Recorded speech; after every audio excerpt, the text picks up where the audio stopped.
sometimes find it hard to wake up in the mornings, to get out of bed? A few nods already. Do you often feel bored or unfulfilled with life generally? Do you often give up when challenges start to arise? It starts to get difficult. It's very easy in this day and age to become unmotivated. So many distractions. Especially if you not feel worthy, you're not appreciated. You've got low self-worth. Madam Toastmaster, fellow Toastmasters, and most welcome guests. We're born as lions and lionesses, but we live as mice. We should be exploring the savannas, but we live timid, shallow, fearful lives, some of us. What I want to talk to you about today is motivation, and three aspects of that. So the first thing we're going to talk about is what is motivation? Where does it come from? What are the elements within motivation? Then we're going to talk about the misconceptions of motivation. So what are kind of the myths out there of how we can get motivated? And finally, how we become motivated, but more importantly, how do we sustain motivation itself?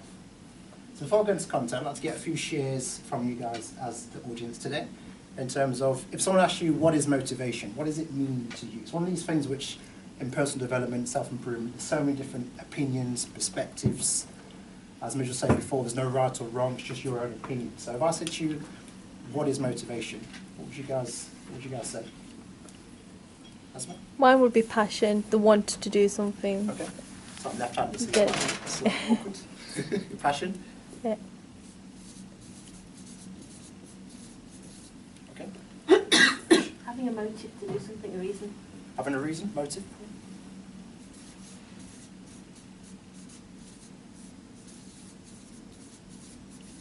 Drive. Drive? Okay. Drive and excitement?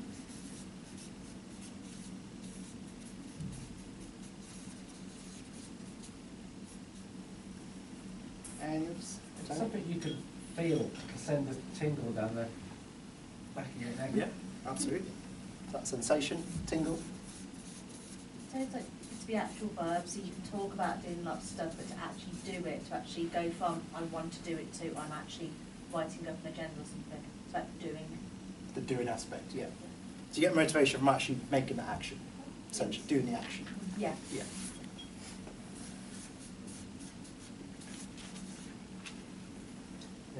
Fulfillment.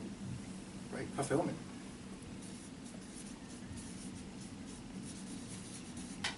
Some of these are starting to resonate with those of you that are feeling motivated right now, have done in the past, yeah? A few nods, great.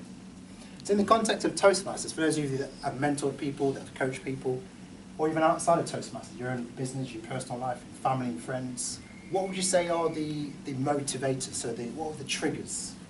What actually makes people motivated in the first place to do these things? So you could say something like ambition, reward, recognition. There's more. What's that trigger point? Would you say, Alan? Say it again. I said ambition. Ambition. Ambition. Accountability. Because some would say these are similar. I would say not, because to have ambition, strong ambition, you can link it, I guess, to drive as well. But a lot of it links through to these type of things. So ambition, having that ambition in life is going to give you that fulfillment. So there is a crossover, a lot of these things too.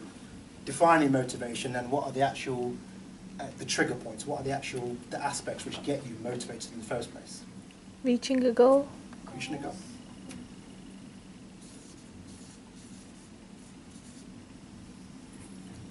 A person.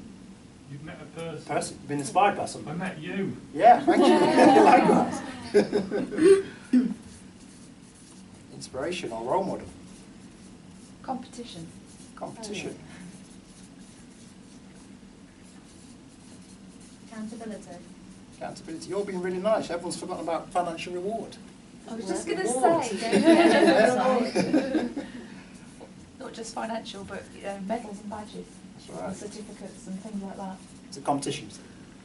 Accountability. Accountability, sorry.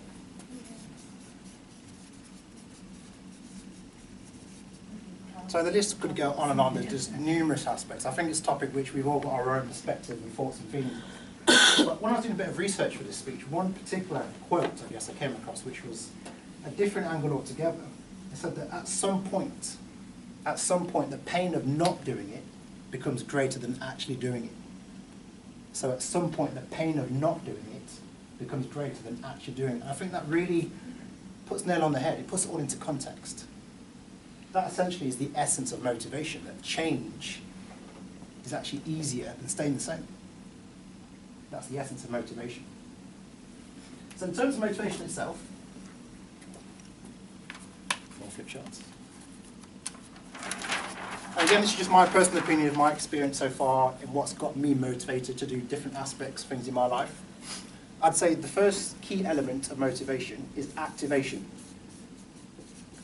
And activation is it's that epiphany, it's that trigger point, it's that actually I want to change. I want to be someone new, I want to do something new. I want to start an exercise class, I want to launch a speaking academy, I want to do my first icebreaker speech. It's that first trigger point. You're thinking I've got an idea, and that's where it starts. The second element in motivation is intensity. So great, Asma wants to start up an exercise class. But how much does she really want to start that boot camp in Walsall? How much do you really want it? You have to answer that Lot. question. That's the intensity. And this is very key, because this links into the third one, which is persistence. So you can start to see already that without one or the other, it starts to fall apart. Asma can say, I want to start an exercise class in Walsall this year. I want to get 15 members by the end of March, for example. Really want it badly. I know people are already doing it. I know it's very successful. I see the financial rewards. I can see that it's going to grow my brand. First hurdle. There's a competitor that opens up around the corner. So you have to have all three to be able to push through and stay motivated. Motivation comes from two places as well. So it comes from inside ourselves. That's intrinsic. So as I said before, in terms of that, it's more around experience. So you could say, I don't want the financial recognition, I don't want the reward, I want to just enjoy the experience.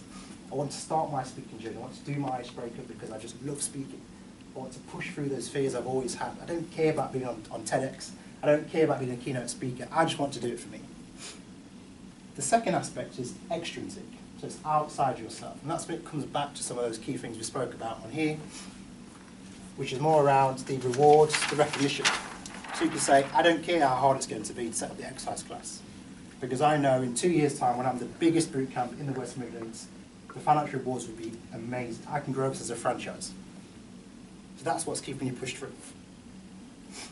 But it goes back to what Tammy said before in terms of I think it's around the accountability side as well, and around taking action.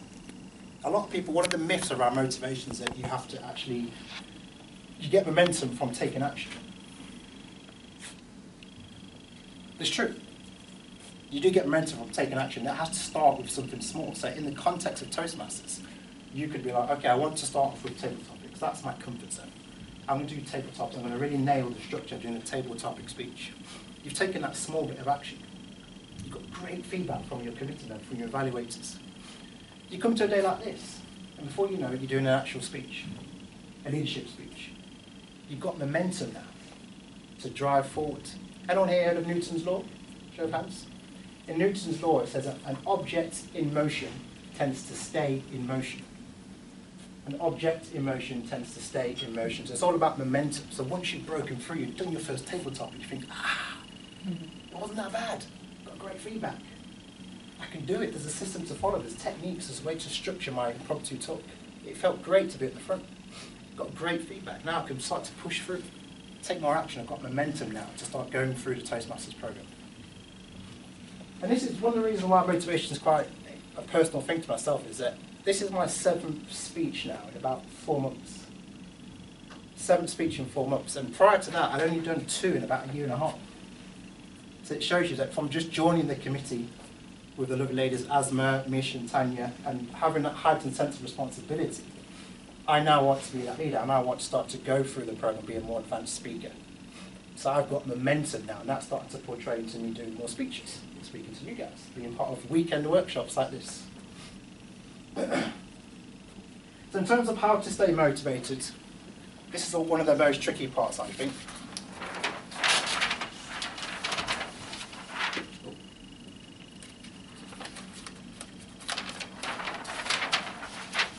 This is where a lot of people fall short. is how to actually get motivated in the first place, but then how to actually stay motivated. So any shares before I go into the content in terms of how you can become motivated? When something really bad happens, that makes me want to make things better. So, hurricane happens and wipes out a village. You find a lot of people want to give money and will actually go out of their way and spend a day fundraising to make things better. Like disaster, extreme circumstance? Yeah. Okay.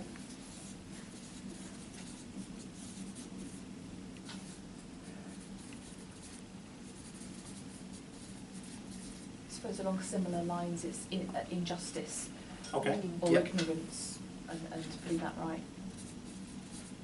Can I add the word pain, any form of pain? Yep. It's all painful.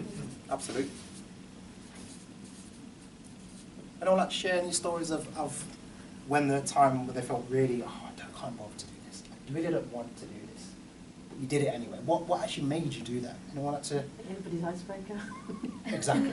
I said it to Sigourney last time. The icebreaker is a perfect example of that. Yeah. I think it took me about 3 months to do my first icebreaker speech.